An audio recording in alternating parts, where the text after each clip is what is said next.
Welcome back to the Nasty Work Podcast. I am Nia Senior with my amazing co-host, as always, Coach Slaw. So today we're going to talk about two early award winners. So every year, if you're new here, the W gives away certain awards to each player. They're just individual awards. Now, this is too early because we're only 6 games in, but I feel like we've seen enough play to have kind of idea of who's in the running, who may be striving for a certain award, and whatnot. Let's kick it off.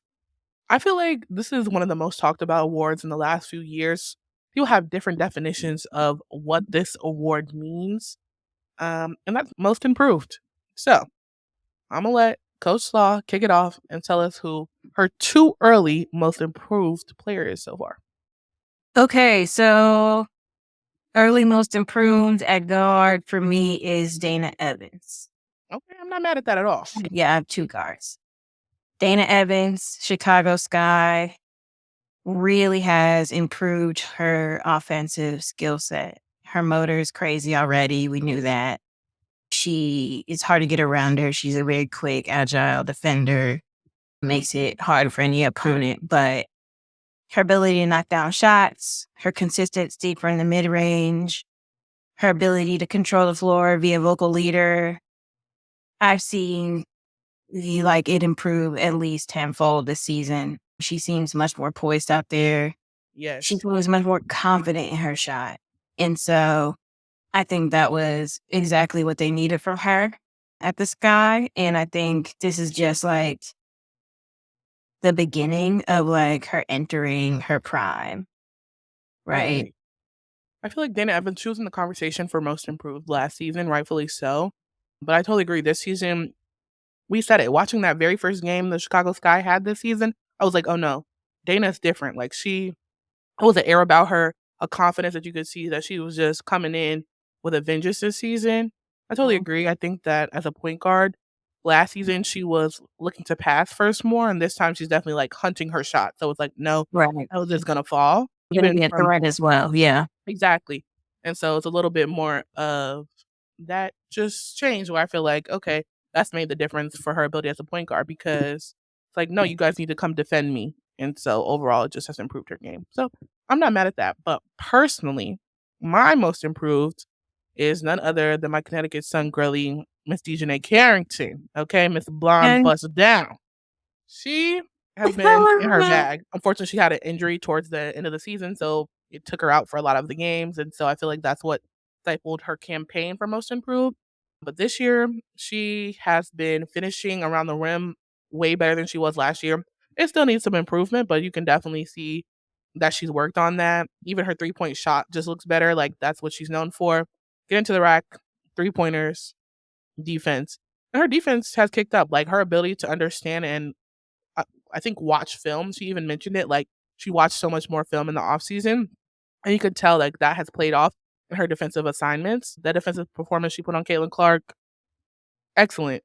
No notes, honestly. yeah. Truly.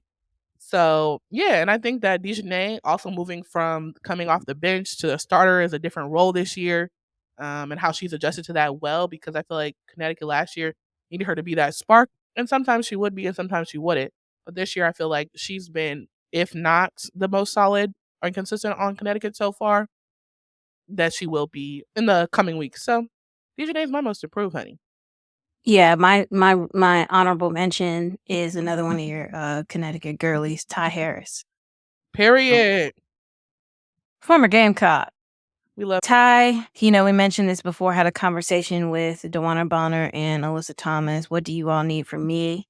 And got in the gym, got in the lab, and she's not just filling in good minutes this season, she's making an impact.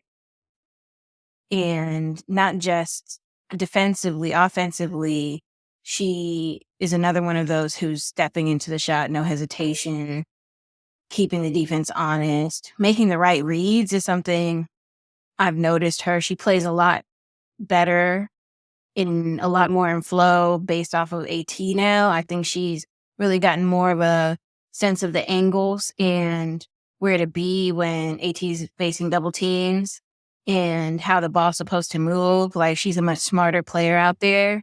Yeah. So, yeah, shout out to Tigers.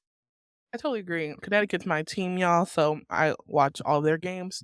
Ty last year, she started to come into her own really at the end of the season. And they have the saying, like, Ty let it fly. If it's going up, it's going down. I feel like she, even though that was the saying and like the rah rah rah around her, she often looked afraid to shoot or like hesitant to do so. And like you said, it's just so much more confident this year. Last year, she like led in like efficiency in terms of 3-point shots.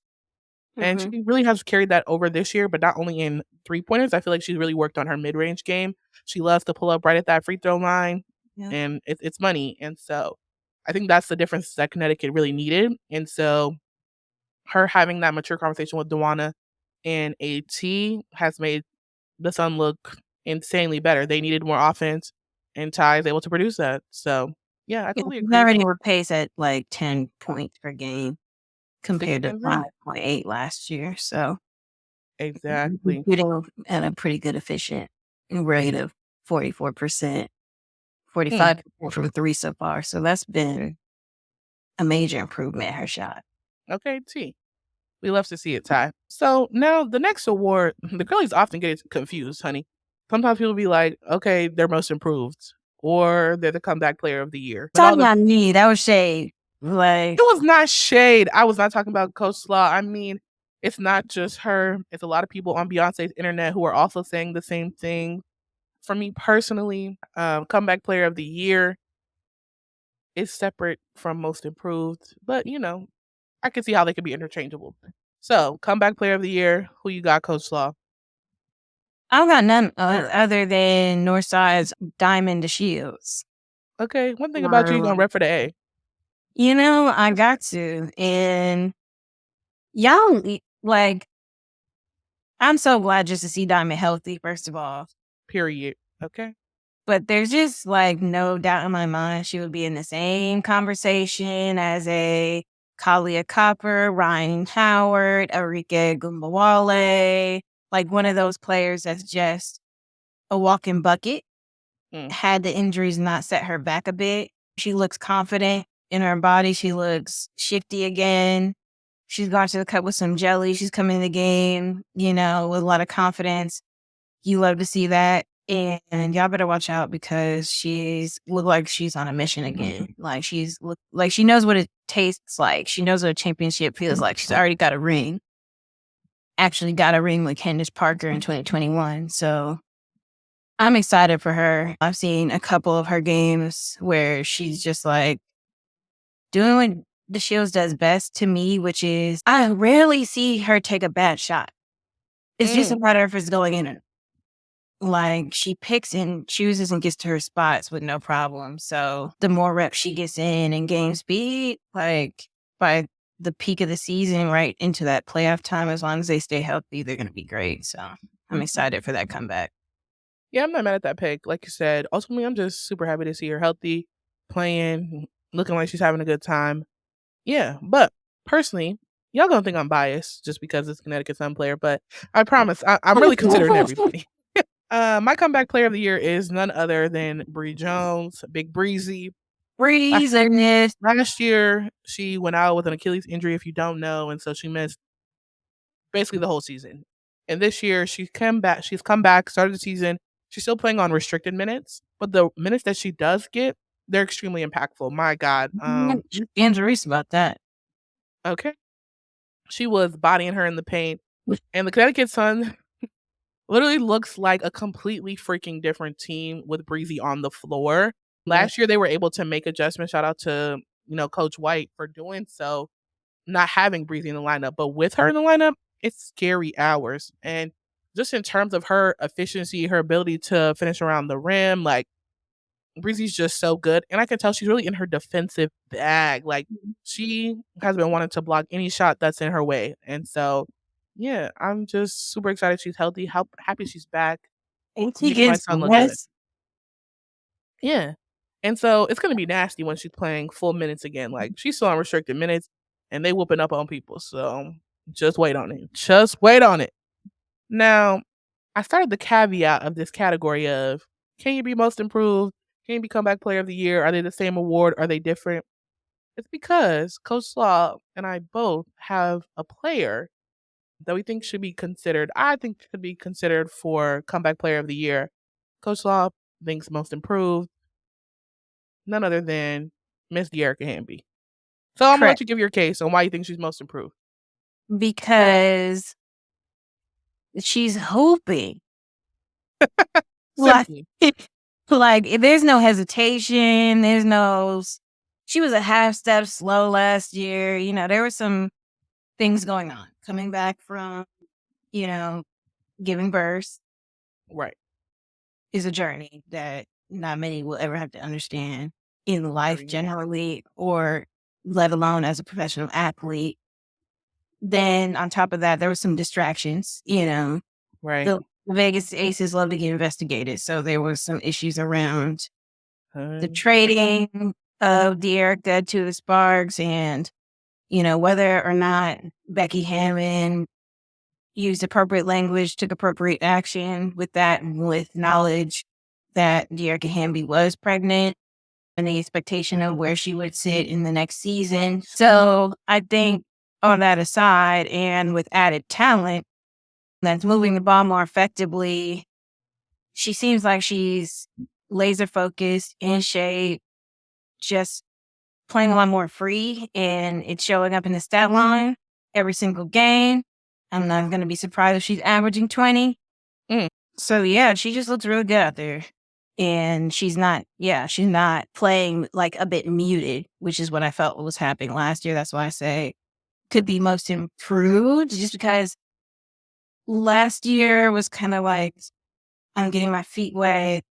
And that was the true comeback season, I feel like, Mm. after the absence. But this is more like, wow, the difference is night and day from us. And so I totally agree with what you're saying in terms of like her hooping and all the changes that she's made on the court.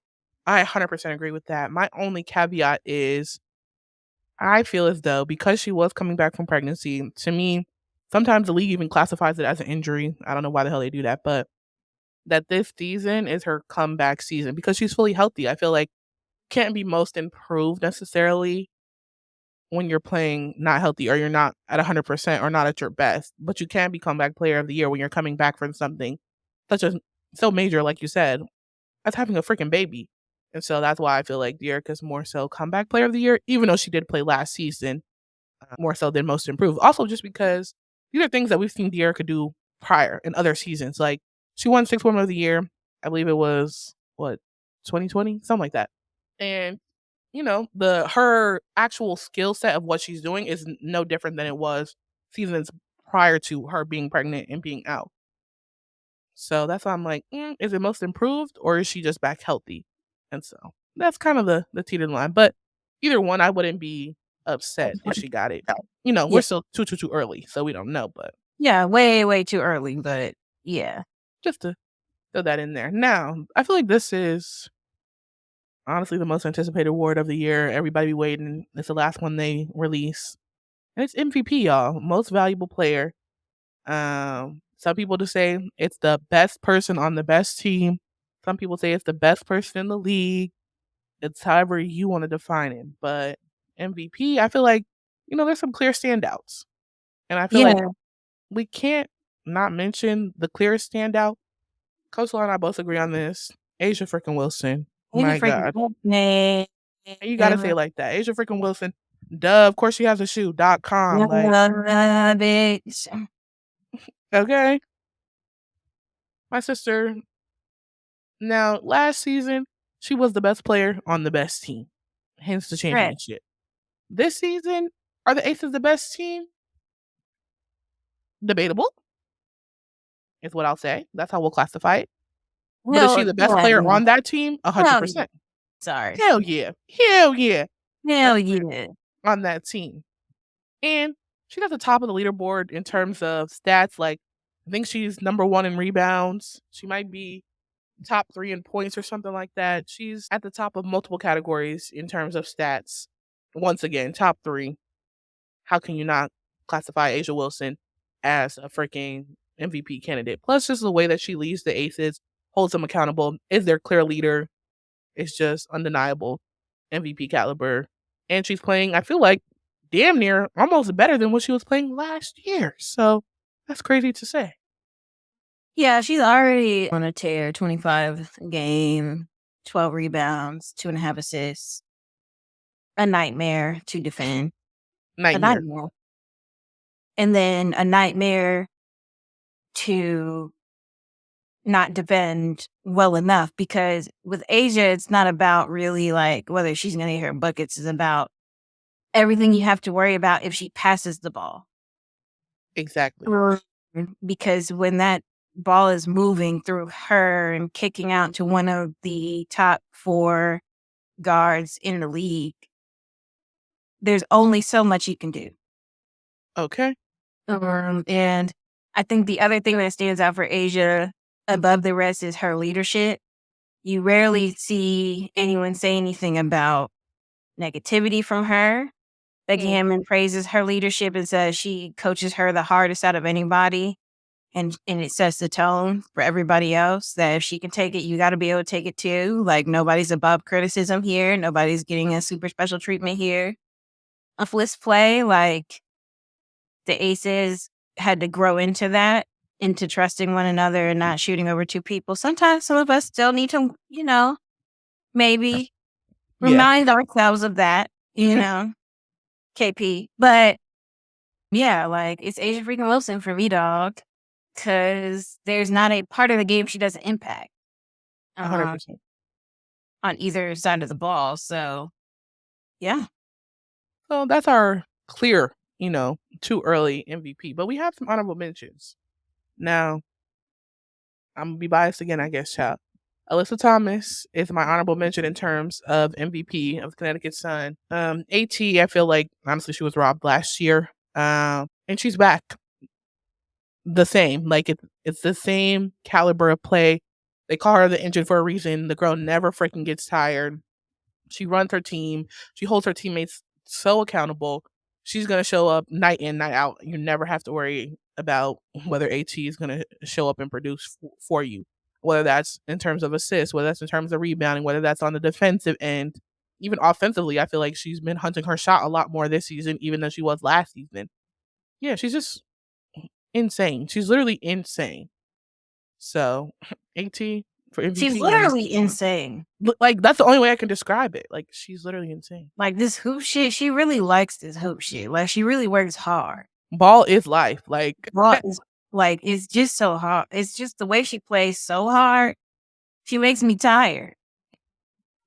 No, it really is exhausting. It's exhausting to watch her do so much. Could never be me. Who's your honorable mention? My honorable mention is UConn's own Nafisa Collier. I know some people may not be paying attention to the Lynx. That's your fault. Tap in. They look good. And part of the reason why they look good is because Nafisa's making the right plays at the right time. She's an incredible impact player.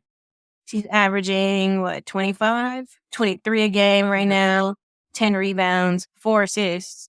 Crazy. Flipping crazy. Probably going to be all WNBA first team defensively. It's now defensive player of the year. And I know people are like, that's your defensive rating. I base my judgment on who are you matched up against? Because sometimes those defensive ratings look crazy because who are you guarding for real? Like, if you're Diana Taurasi, you might have a defensive efficiency rating in the 90s. And we know that shit ain't true. No offense at all. But it's because you're not guarding the best player on the team the whole damn game.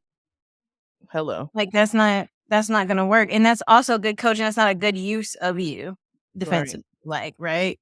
So yeah, Nafisa, there's not anything Nafisa can't do on the court. Is just getting the opportunities and taking advantage of them. And the Lynx seem to be flowing from the beginning of the season. They seem to really be clicking, and can't ask for much better than that. I'm not. That's what I'm saying. Nafisa, she's doing her thing. But I'm glad that you mentioned the Lynx, because that takes us into our next award. Coach of the Year, y'all. Me personally, I was sleeping on the Lynx too. I did not think that they were going to be giving us too much this season, but Cheryl has them looking quite good. I cannot lie. I believe they're number 2 in the standings right now. Yeah, they're just clicking. It's just the ball. They're getting a lot of paint touches. The ball is moving. It looks great. It looks wonderful. You love to see it. Lynx first in assists. That's how you know you have a good team in the W. If for those who don't know, you have a lot of assists going. Like the W has been keeping track of like the league wide assist counter Hmm. for a few years now. Yep. Because that's what the women's basketball game is really built off of. The best teams move the ball the The best. best. Yep. So you can have a player that's like getting 30 a game, but y'all are consistently losing because you've given the defense what they want. Isolate it to keep the floor small and keep that player jacking up shots. Like you don't win in games like this where the margins are slim. Mm. Having one offensive Unlike option. and you have multiple offensive options. Exactly. So that's what I like to see in that. And the Lynx have done a really good job of that more consistently than some of the other top teams, I feel like, this far. New York, Liberty, when Blue is directing traffic, they do well. And then like they get into runs or spurts where they go back into kind of like an ISO thing where it's too stagnant and yikes. Las Vegas Aces not having Chelsea Gray and having to have others step up into the point guard position, like they're starting to find their rhythm again. Yeah. But like their control of the pace has not been as good as we've seen in years past. And there's times I feel like defensively where they get complacent, which is not what I'm used to seeing either. So yeah, fighting complacency for the Aces, I think, is going to be a big thing. Like play to win, not playing not to lose, right? Exactly. So that's why I think you're right. Like that could easily be coach of the year. Yeah, I think any of those. And I think that we have to mention Teaspoon as well. Coming in, new head coach, it's her first season.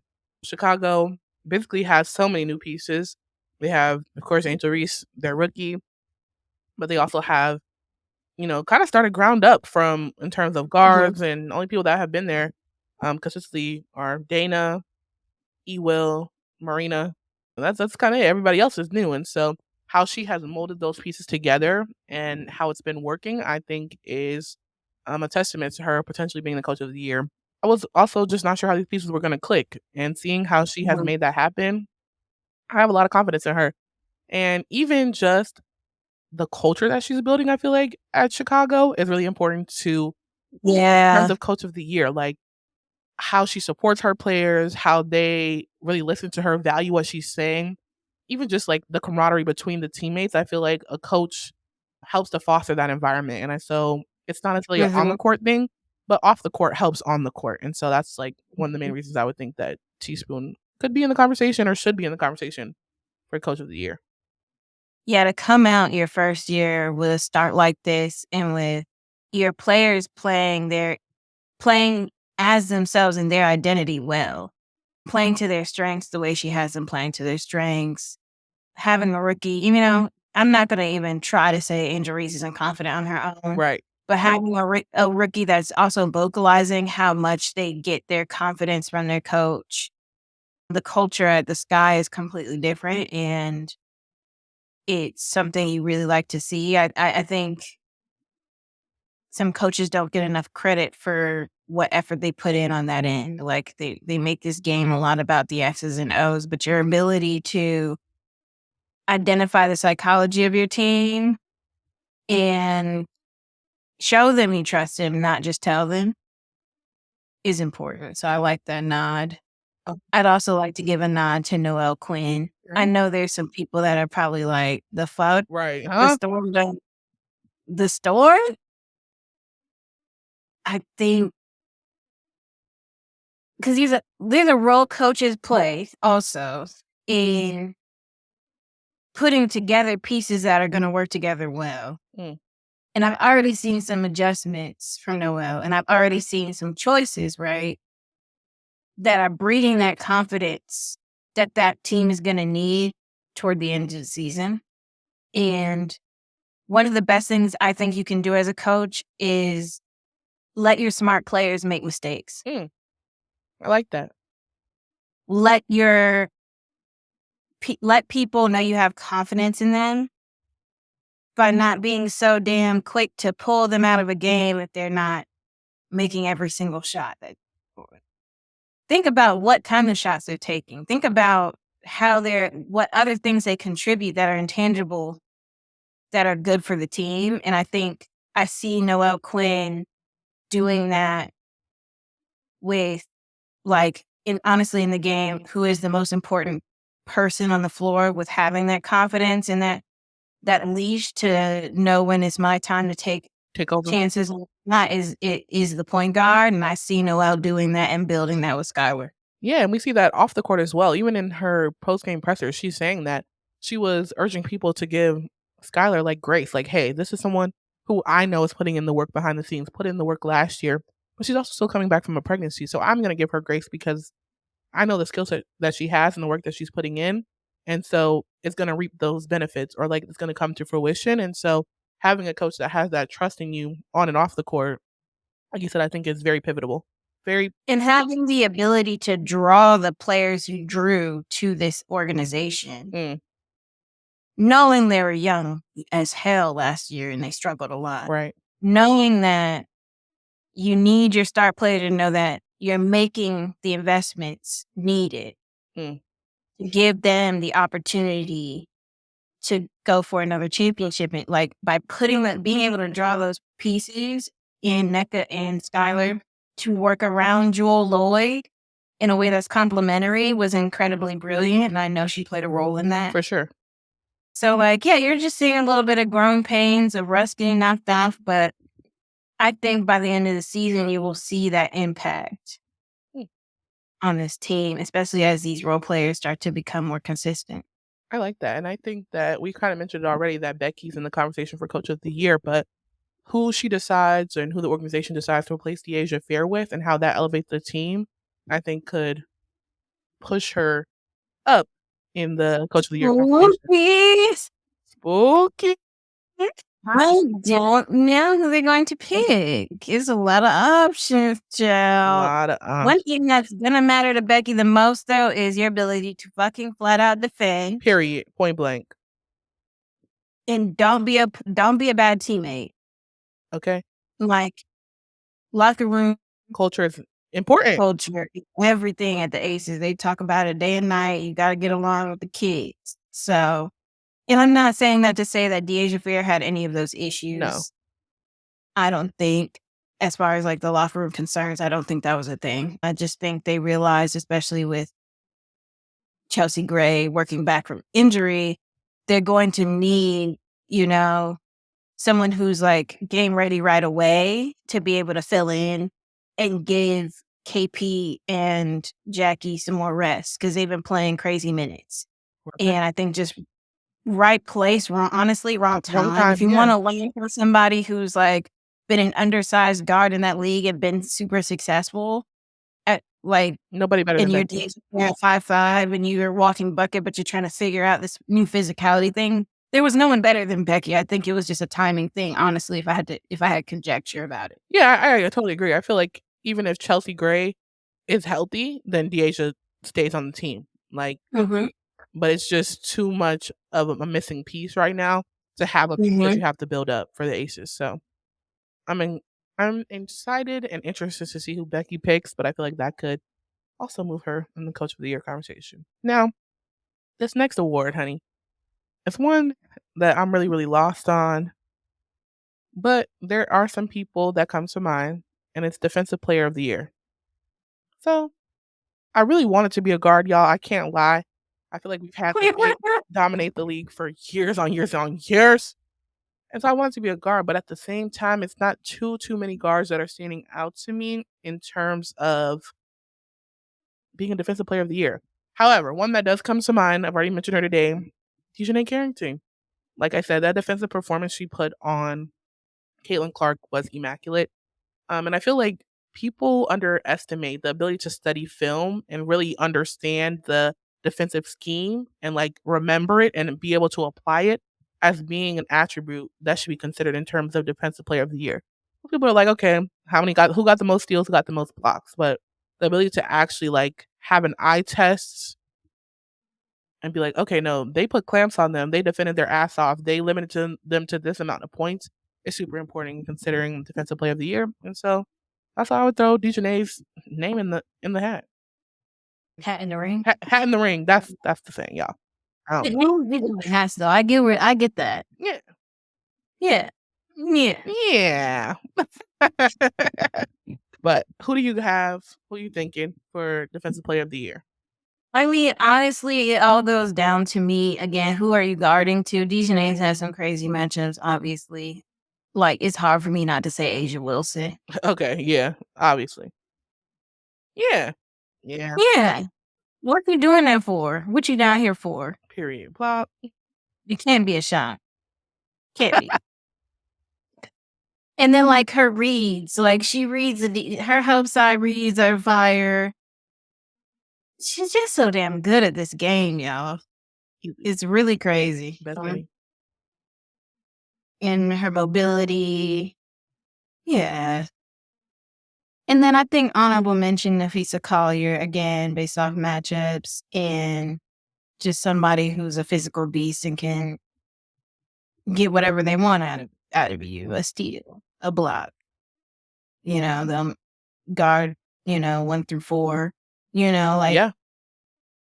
It's hard to argue with that. Also, just her ability to like her and AT are very similar in the fact that they don't take any play off. So it's like, okay, I'm scoring. Nafisa is at least scoring the most on her team, but she's also getting busy on the defensive end. So exactly. And if you went to UConn, you know how to play defense, child. Period. That's one thing they know about you.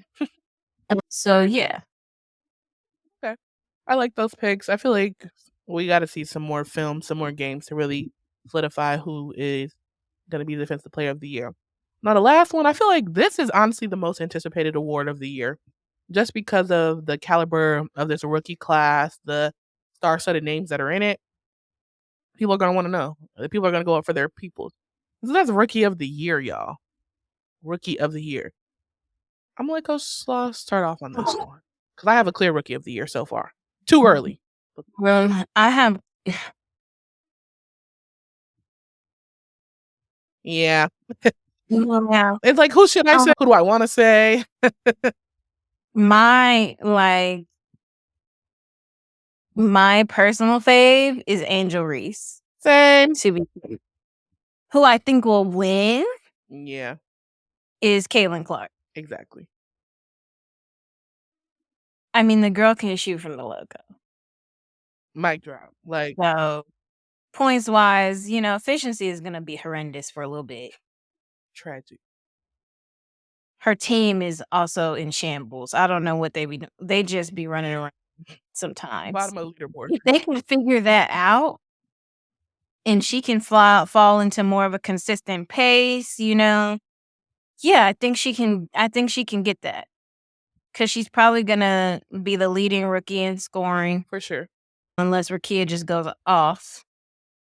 Or the leading rookie. And the conspiracy theorist in me thinks maybe she didn't start those first few games just because they wanted to give Caitlin a head start. I don't know.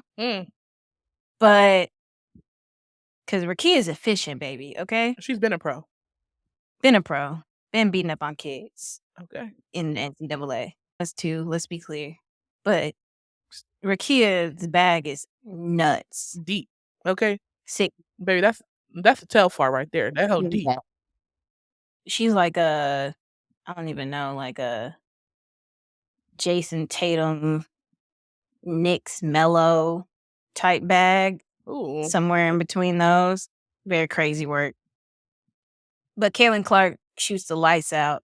She's going to have multiple 30-point games this season, I predict. 100%. Brings the most eyes. She's already got the journalist vote.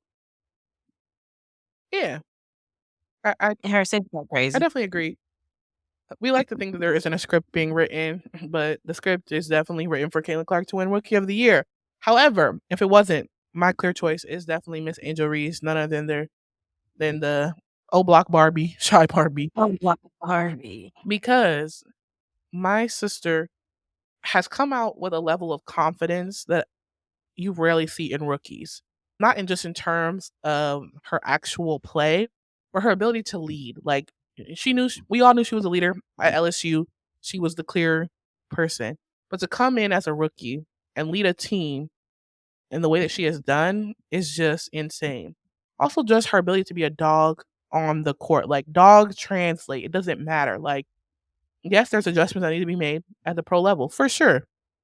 But dog effort is something that Angel Reese has down packed. And so Yeah. she puts up numbers that are crazy. I think she's already broken the record for double doubles in the first 5 games for rookie. She had. That's crazy. Like, come on, we have to give my sister her props. Even also her defensive assignments, she's been getting bodied in the paint. Oh And my God. but still coming out on top against big dogs. We're talking John Quell Jones, Alyssa Thomas, like big, I want to say big bitches in the paint. Like, that's No, it's not. It's not a game down there. at all. This is grown woman business. And I guess AT watched Iron Claw over the weekend and got inspired. That is Cause that around the neck shit was crazy.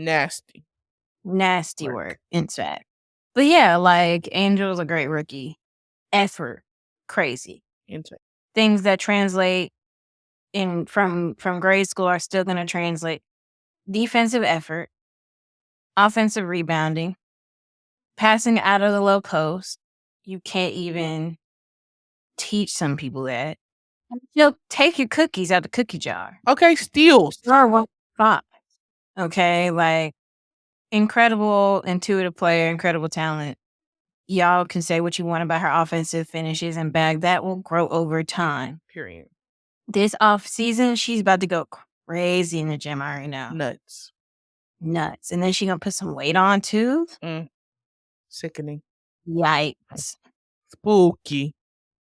I know there's somebody, whoever assigned as her skills coach is probably like, yeah, I got you. Not they plotting. Because she's just such a natural athlete. Like, all she needs is reps, and her shot is really good, actually. Like, her jump shot is really good. She should take that more to keep the defense honest. So, yeah, love that. Well, y'all, we done ran through them. At least the awards that I feel like we have enough film, enough game time to give on our 2 early opinions. So let us know in the comments. Tweet at us. Hit us in the DMs on Instagram. Comment under a TikTok. Whatever. Like and subscribe, Make sure y'all child. comment, like, and subscribe. Follow the podcast. Tell a friend to tell a Hard friend. if you want to. There's several men who keep saying, like, please don't talk about this. Like, why? Just go to another page, sir. What is going on? Okay. Here's the Nasty Work Podcast. We keep it real, honest, authentic. It's a good old key. So, y'all know, do all the things. I'm Nia Senior, my amazing co-host as always, Coach Slaw, and we'll see you in the next one, okay?